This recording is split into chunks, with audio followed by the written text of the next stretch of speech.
1901 से लेकर आज तक जितनी बार भी नोबेल पुरस्कार साहित्य के लिए दिया गया, अगर काउंट करें तो 16 बार तो अकेले फ्रांस के किसी साहित्यकार को साहित्य का नोबेल पुरस्कार मिला। लेकिन 2025 में साहित्य का नोबेल पुरस्कार फ्रांस के साहित्यकार को नहीं बल्कि एक हंगरी के साहित्यकार को मिला है।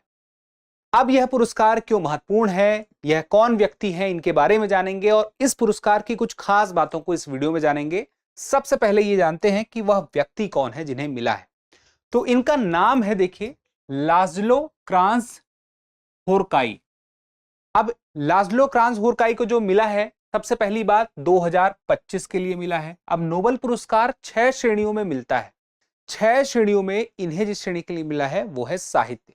बाकी की श्रेणियां कौन सी है, देखिए, फिजिक्स, केमिस्ट्री, मेडिसिन, इसके बाद साहित्य, इसके बाद शांति और इसके बाद अर्थशास्त्र। 6 श्रेणी के लिए। तो देखिए, इन्हें जो पुरस्कार मिला है, सबसे खास बात है कि सम्मोहन और दूरदर्शी कार्यों के लिए। सम्मोहन कैसा, साहित्य के क्षेत्र में। इनकी रचनाएं ऐसी हैं, इन्होंने अपनी रचनाओं में ऐसी रचनाएं भी की हैं कि एक वाक्य अपने आप में पूरा का पूरा एक पेज बन जाता था। इसलिए इनका नाम बड़ा ही प्रसिद्ध है, लाज़लो क्राजना होरकाई। अब बात आती है कि है कहां से। जैसे मैंने आपसे बताया, हंगरी से। तो क्या हंगरी के किसी राइटर को पहले नहीं मिला है? हंगरी के एक राइटर और हैं जिन्हें पहले मिला है, उन 2002 में, इमरे कर्टेज। इन्हें 2002 में मिला था नोबेल पुरस्कार साहित्य के लिए, यानी कि हंगरी से दूसरे व्यक्ति हैं। और इन्हें 2015 में, इन्हें का मतलब किसकी बात कर रहा हूं मैं, इनकी बात कर रहा हूं, लाज़लो की। तो लाज़लो को 2015 में मैन बुकर इंटरनेशनल प्राइज भी मिल चुका है। अब लाज़लो की खास बात यह है कि इनकी रचनाएं, मैंने क्या कहा था कि एक वाक्य भी इनका एक पेज के बराबर हो जाता था, एक पेज से ज्यादा बड़ा हो जाता था। इनकी रचनाओं में दिखाया गया है किस प्रकार से, मतलब बताया गया है, ज्यादातर रचनाओं में देखने को मिलता है किस प्रकार से इंसान आशा करता है, आशा जब झूठी कोई देता है तो उसका क्या परिणाम निकलता है। दुनिया के अंत तक की कहानियां उनकी रचनाओं में, उनके साहित्य में मिल जाएंगी। और दुनिया के अंत तक में जो झूठी आशाएं हैं वो क्या अपना असर दिखाती हैं, वो दिख जाएगा।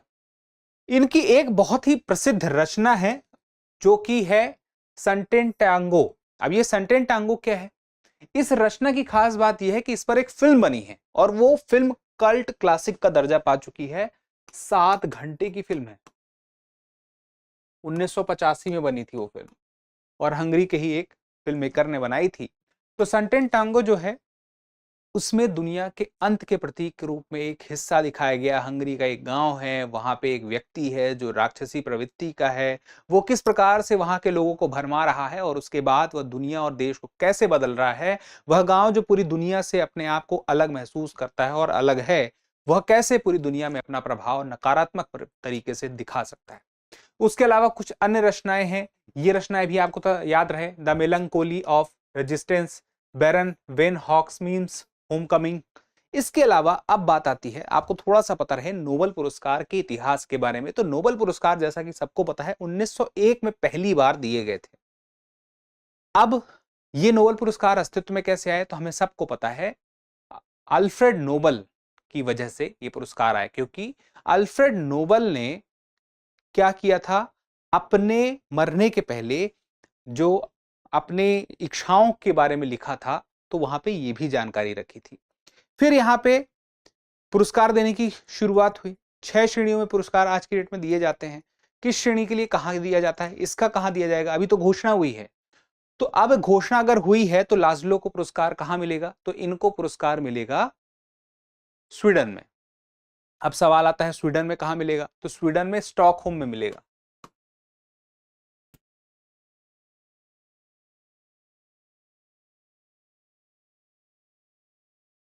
और कब मिलेगा, तो यह मिलेगा 10 दिसंबर को। अच्छा, आपके मन में सवाल आ रहा होगा कि इन्हें कैसे मिला। दरअसल कई लोगों का नाम शॉर्टलिस्ट होता है, कई अलग अलग जैसे सोर्सेस से इकट्ठा किया जाता है, अंत में एक नाम तय होता है जो चयन समिति तय करती है। तो किसके द्वारा यह घोषणा की गई, यह महत्वपूर्ण है। स्वीडिश एकेडमी के द्वारा यह घोषणा की गई है। और कुछ मुख्य बातें हैं कि आज तक जितने लोगों को नोबेल पुरस्कार मिला है उसमें एक नियम भी है कि मरणोपरांत नोबेल पुरस्कार नहीं दिया जाएगा। जैसे एक बड़े रचनाकार साहित्यकार दुनिया में जिनका नाम आप लोगों ने सुना होगा, लियो टॉल्स्टॉय, उन्हें अभी तक नोबेल पुरस्कार नहीं मिला है। उसके अलावा अगर हम बात करें भारत में कभी किसी को साहित्य के लिए नोबेल पुरस्कार मिला है, तो पहले जो व्यक्ति हैं जिन्हें साहित्य के लिए नोबेल पुरस्कार मिला भारत में, वो है रविन्द्रनाथ टैगोर, 1913। ये मुख्य बातें हैं। अब कुछ बातें जो मैंने बताया, मरणोपरांत नहीं मिलेगा, ठीक है, लेकिन जीवित रहते हुए भी एक पुरस्कार, जैसे साहित्य के क्षेत्र में या किसी भी क्षेत्र में जब किसी एक साल के लिए नोबेल पुरस्कार दिया जाता है तो कितने लोगों को शामिल किया जाएगा? क्या एक को दिया जाएगा? एक से ज्यादा भी दिया जा सकता है, और ज्यादा से ज्यादा कितना? तो एक को दिया जाएगा, दो को भी दिया जा सकता है, तीन को भी दिया जा सकता है, लेकिन चार को नहीं, अधिकतम तीन। तो ये बात स्पष्ट रहे। चलिए, तो यहीं पर हम चर्चा को विराम देते हैं, फिलहाल के लिए इतना ही। मिलेंगे अगले सेशन में, तब तक के लिए स्वस्थ रहें। लेकिन आपसे एक सवाल है, सवाल मैं आपसे पूछना चाहूंगा, आप मुझे कमेंट करके जरूर बताइएगा। तो कमेंट करके एक बार बताइए कि क्या जवाब इसका होगा। सबसे पहला सवाल यह है कि जो साहित्य का नोबेल है वह कहां प्रदान किया जाएगा? जगह का नाम बताना है। दूसरा सवाल मेरा यहीं पे है कि नोबेल पुरस्कार की शुरुआत कब से हुई? तीसरा यह है कि अभी इस साल नोबेल पुरस्कार किस देश के साहित्यकार को मिला? का देश कौन सा है? उसके अलावा अब देखिए, पुरस्कार मिला है, सम्मान मिला है, एक बड़ा सम्मान तो है, लेकिन कुछ लोगों के मन में आ ही रहा होगा, चलिए कि ये सम्मान के बारे में हमें बता दीजिए कि क्या है।